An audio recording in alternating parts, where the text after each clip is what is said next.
अब देखते हैं एक प्रॉब्लम। ठीक है, अभी जो मैंने आपको टॉपिक क्लियर किया है उसी के ऊपर एक प्रॉब्लम है आपका। ठीक है, उसमें मैंने आपको लास्ट में बताया था कि दो प्रोटॉनों के बीच में जब आप कंपेयर कराते हो इलेक्ट्रोस्टैटिक फोर्स और ग्रेविटेशनल फोर्स को, तो जो होता है 10⁻36। तो मैं आपको सॉल्व करके दिखाऊंगा कि कैसे वो होता है। ठीक है, तो आपका क्वेश्चन है, तो ये क्वेश्चंस भी आपके एग्जाम्स में काफ़ी बार पूछ देता है कि comparison between electrostatic force and gravitational force between two proton. तो यानी कि दो प्रोटॉनों के बीच में आपको क्या करना है, कंपैरिजन करना है electrostatic force and gravitational force के बारे में। चलिए देखते हैं। जैसे कि आपको पता है जो कूलॉम्स लॉ और जो न्यूटन लॉ होता है, दो पार्टिकल्स होते हैं जिनके बीच, जैसे कि आपको मैंने यहाँ पर दिखाया हुआ है कि हमने लेटेस्ट कंसिडर कर लिया है कि आपके पास क्या है, एक प्रोटॉन है जिसका चार्ज है Q1 और दूसरा प्रोटॉन है जिसका चार्ज है Q2। ठीक है, दोनों सेम है बट मैंने अपने फॉर्मूले के अकॉर्डिंग अपने कंसिडर कर लिया। ठीक है, और जिनके बीच की डिस्टेंस क्या है, R।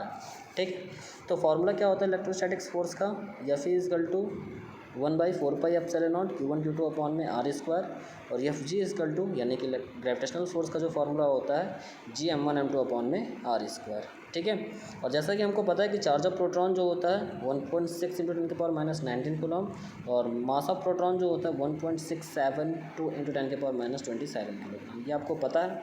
तो अब हमको क्या करना है, दोनों फोर्स की वैल्यू को निकालना है, यानी कि हमको दो प्रोटॉन के लिए इलेक्ट्रोस्टैटिक्स फोर्स और ग्रेविटेशनल फोर्स को आपको मैं निकाल कर दिखाता हूँ। तो ठीक है, तो सबसे पहले हम देखते हैं इलेक्ट्रोस्टैटिक्स फोर्स।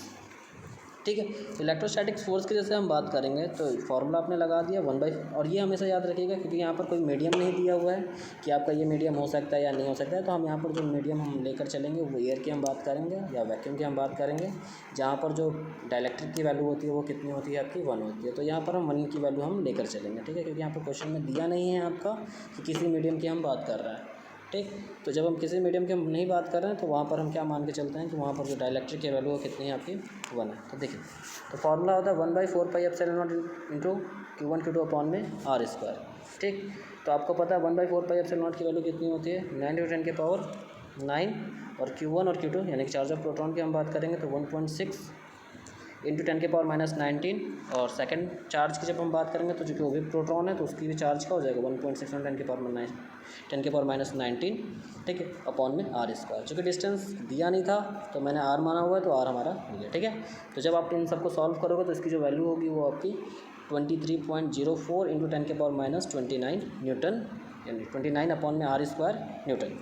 सिमिलर आप ग्रेविटेशनल फोर्स की बात जब करोगे तो ग्रेविटेशनल फोर्स की जब हम बात करेंगे तो Fg is equal to Gm1 m2 upon में R², where G is the universal gravitational constant, वो मैंने आपको वीडियो में बता चुका है। इसकी वैल्यू कितनी होती है आपकी 6.67 × 10⁻11, और m1 की वैल्यू होती है 1.675, ये ऊपर लिखा हुआ है आपका, मैंने उस वैल्यू को पुट कर दिया यहाँ पर, तो ये आपको बन गया। ठीक है, जब आप पूरे को कैलकुलेट करोगे तो आपकी वैल्यू कितनी आएगी 18.64 × 10⁻65 अपॉन में R²।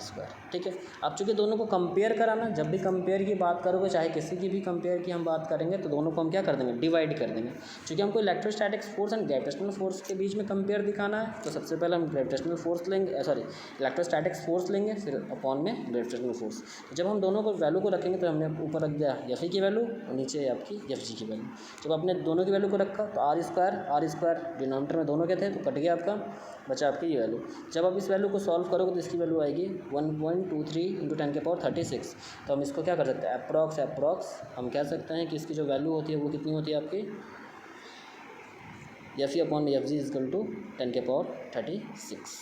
ओके, मेरे ख्याल से सभी को समझ में आ गया होगा। जिसको भी समझ में नहीं आया होगा तो वो मुझसे डिस्कस कर सकता है। ठीक है, थैंक यू।